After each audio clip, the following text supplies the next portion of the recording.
One of the houses I looked at was owned by a couple who were getting divorced. It was very sad. And it was the husband who was showing me around. And I'd realised what was going on straight away, and I decided just to go through it very quickly because it was clearly painful for both of them. Now, I don't know if you've ever been shown around a house or have shown somebody around your house, but there's a degree of stating the obvious involved, isn't there, when they say things like, "This is the kitchen." I know. I mean, I call it the biscuit room, but whatever. "This is the living room." Yeah, it's another biscuit room. He took me upstairs to a closed door and he said, "This is the master bedroom." I said, "Great." He said, "I'd love to show you in there, but I can't." I said, "Oh, why not?" He said, "I can't show you in there because there's a lady crying in there."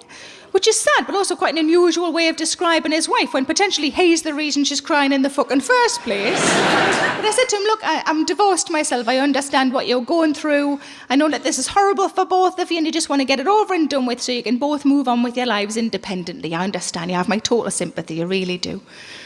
But I also know that you can cry in the bathroom, so fucking move her."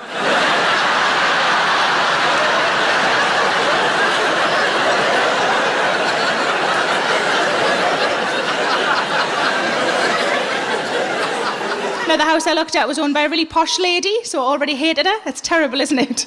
I'm not supposed to hate anybody. I only hate posh twats. It's fine. I was going to say, have we got an in, but I've just remembered where I am.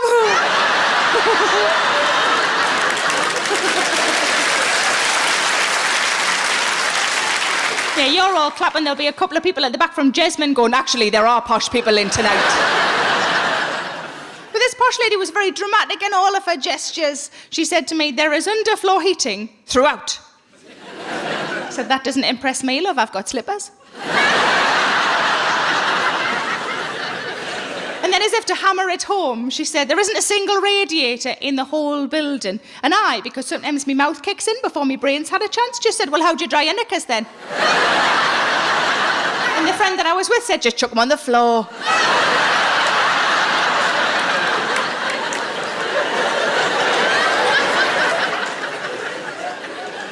But I found a house that I liked and I got a survey done and the survey came back and it meant nothing to me at all. But luckily I've got a friend who's a builder and he said, "Let me have a look at it and I'll put it into layman's terms for you." I said, "Smashing."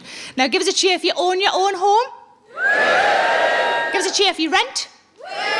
See, up until this point I'd only ever rented, and I think there are phrases that mean nothing to those of us who rent that the rest of you understand. Because my friend, the builder, said, "There is one thing you will need." I said, "Oh yeah, what's that?"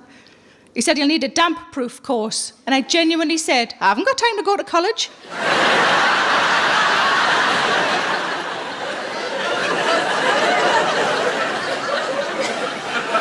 But the house that I bought had a log burner. I've never had a log burner before. I got quite excited about the log burner. Not as excited as my fella did. He just went, "Oh my God, we'll be able to get a toasting fork."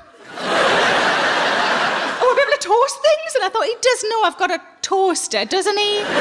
But I went straight out. He went to work, I went straight out and bought a toasting fork. And I came back in, I grabbed a loaf of bread and I thought, I'm just going to sit and work my way through. I fucking love toast. But I couldn't get it to work. And I rang him and I said, "I can't get it to work." He said, "How can it not work? It's fire and bread." And I told him what I'd been doing. Turns out I should have had the little door open.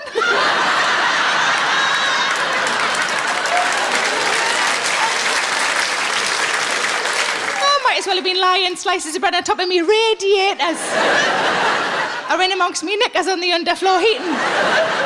Oh, you're right, that's probably too much yeast altogether, isn't it?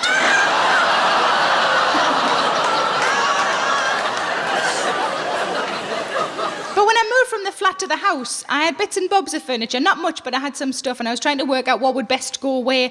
And I said to me fella, "God, I wish I had a tape measure." He said, "What do you need a tape measure for?" I said, "I just want to know if that unit will fit in that alcove."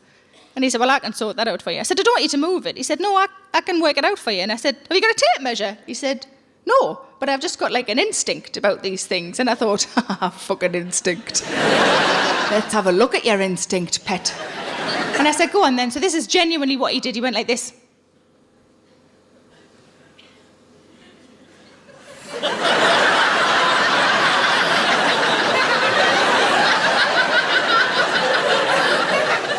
Yeah, that'll fit.